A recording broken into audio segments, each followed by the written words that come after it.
नमस्कार मित्र, study with Sanjay channel पे आपका हार्दिक स्वागत है।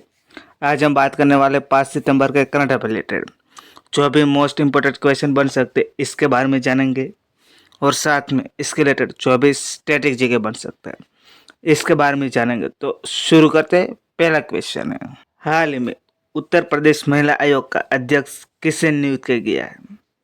तो हाल ही में बबीता चौहान को उत्तर प्रदेश महिला आयोग का अध्यक्ष के रूप में नियुक्त किया गया है, जबकि उपाध्यक्ष के रूप में अपर्णा यादव और चारू चौधरी को नियुक्त किया गया है। तो उत्तर प्रदेश को किया गया, उत्तर प्रदेश क्यों चर्चा में थे इसके बारे में जानते हैं। क्योंकि लखनऊ में जो हाल में 14वां हॉकी इंडिया कांग्रेस का आयोजन किया गया है, उत्तर प्रदेश के मुख्यमंत्री ने लखनऊ में सशस्त्र बल महोत्सव का उद्घाटन किया है। उत्तर प्रदेश सरकार ने नई सोशल मीडिया नीति शुरू की है।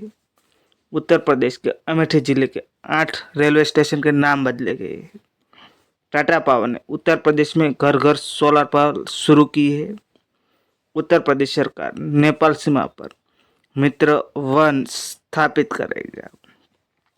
ये उत्तर प्रदेश ने किया है, तो ये आपको याद रखना है। तो नेक्स्ट देखते हैं।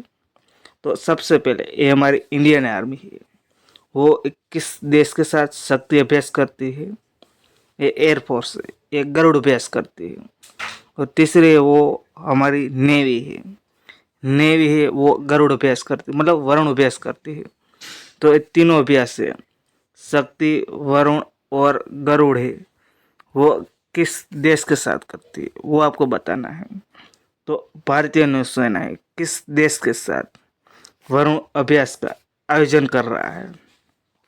तो ये फ्रांस देश के साथ भारतीय नौसेना है वो वरुण अभ्यास का आयोजन कर रहा है। इसका आयोजन कहाँ कर रहा है? तो भूमध्य सागर में करने वाला है। जबकि ये सेना है, मतलब इंडियन आर्मी और फ्रांस आर्मी और दोनों मिलकर शक्ति अभ्यास करती है, जो हाल में 2024 में वो मेघालय में हुआ था। जबकि एयरफोर्स के साथ गरुड़ अभ्यास करती है और नेवी के साथ वरुण अभ्यास करती है।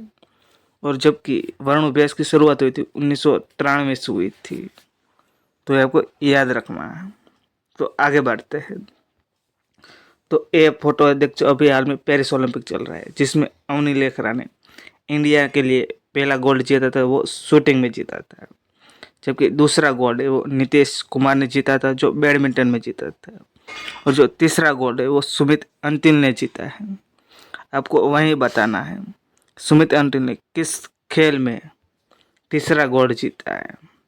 तो वो जीता है जेवलिन थ्रो में। तो इसका ऑप्शन बनेगा ए, जेवलिन थ्रो में। पेरिस पैरालंपिक में भारत का तीसरा गोल्ड जीता है। जबकि जेवलिन थ्रो है वो जो सुमित अंतिल है वो पेरिस पैरालंपिक में भारतीय ध्वजवाहक भी थे, और साथ में भाग्यश्री जाधव है वो भी ध्वजवाहक थी। तो नेक्स्ट देखते हैं। बीसीसीआई मतलब board of control for cricket in India ने हाल में किसे पुरुष क्रिकेट टीम का चयनकर्ता नियुक्त किया गया है? तो हाल ही में अजय रात्रा को बीसीसीआई ने पुरुष क्रिकेट टीम का चयनकर्ता नियुक्त किया गया है। क्योंकि 5 सदस्यीय पैनल होती है जिसमें सलील अकोला की जगह अजय रात्रा को नियुक्त किया गया है।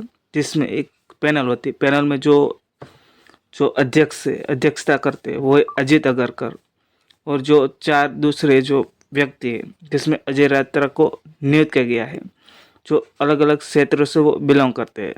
इसके लिए अजय रात्रा को उत्तरी क्षेत्र का प्रतिनिधित्व करने वाले हैं। तो आगे बढ़ते हैं। हाल में किस केंद्रीय मंत्री नया नोटरी पोर्टल लॉन्च किया गया है? तो हाल में अर्जुन राम मेघवाल जो केंद्रीय कानून और न्याय मंत्री है, उसने नई दिल्ली में नया नोटरी पोर्टल लॉन्च किया गया है। तो इसका ऑप्शन बनेगा डी, अर्जुन राम मेघवाल ने नोटरी पोर्टल लॉन्च किया है। तो नेक्स्ट क्वेश्चन देखते हैं। हाल में किसने प्रोजेक्ट नमन का पहला फेज लॉन्च किया है? तो ये इंडियन आर्मी ने प्रोजेक्ट नमन का पहला फेज लॉन्च किया है, क्योंकि यह प्रोजेक्ट रक्षा पेंशन भोगियों, पूर्व सैनिकों और उनके परिवार को सहयोग और सेवाएं प्रदान करने के लिए प्रोजेक्ट नमन का पहला फेज लॉन्च किया गया है। तो ये ऑप्शन बनेगा सी, इंडियन आर्मी। तो नेक्स्ट देखते हैं। तो पोलियो का पहला केस साल में हमारे इंडिया में मेघालय में दर्ज हुआ था। तो इसके बारे में क्या न्यूज़ है, तो इसके बारे में जानते हैं।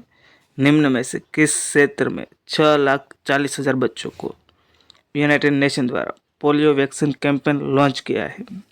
तो हाल ही में जो गाजा है, सो इजराइल और गाजा जो हमास है, हमास वो गाजा में स्थित है, वहाँ गाजा में यूनाइटेड नेशन द्वारा 6,40,000 बच्चों को पोलियो वैक्सीन कैंपेन देने का लॉन्च किया गया है।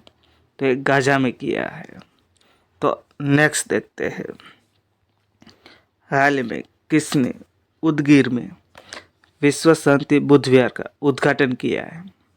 तो हाल ही में हमारे देश के राष्ट्रपति द्रौपदी मुर्मू ने उदगीर है वो महाराष्ट्र के लातूर में है, वहाँ विश्व शांति बुद्ध विहार का उद्घाटन किया गया है।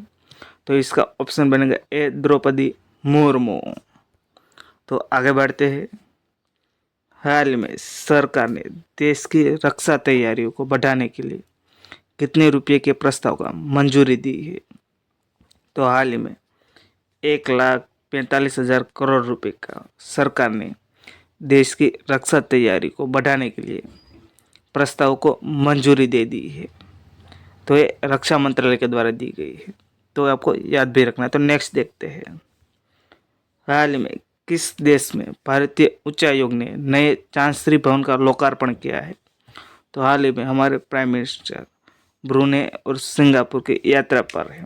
तो वो पहले ब्रुनेई में गया थे, जबकि ब्रुनेई में जाने वाले हमारे देश के पहले प्रधानमंत्री वो नरेंद्र मोदी है। वहाँ उसने चांसरी भवन का लोकार्पण किया गया। तो इसका ऑप्शन बनेगा बी, ब्रुनेई में भारतीय उच्चायोग के नए चांसरी भवन का लोकार्पण किया गया। तो ब्रुनेई में किए गए। तो ब्रुनेई के बारे में जानते हैं। ये है ब्रुनेई, आप मैप में देख सकते हो। इसकी राजधानी वो बंदर शेरी बागवान है। इसकी करेंसी वो ब्रुनेई डॉलर है। उसके प्रधानमंत्री हसनल बोलकिया है। तो अब आगे बढ़ते। तो ये है वीडियो का एंड है। तो वीडियो आपको अच्छा लगे तो लाइक कर देना, शेयर कर देना, चैनल पर तो चैनल को सब्सक्राइब कर देना। वीडियो देखने के लिए थैंक यू सो मच।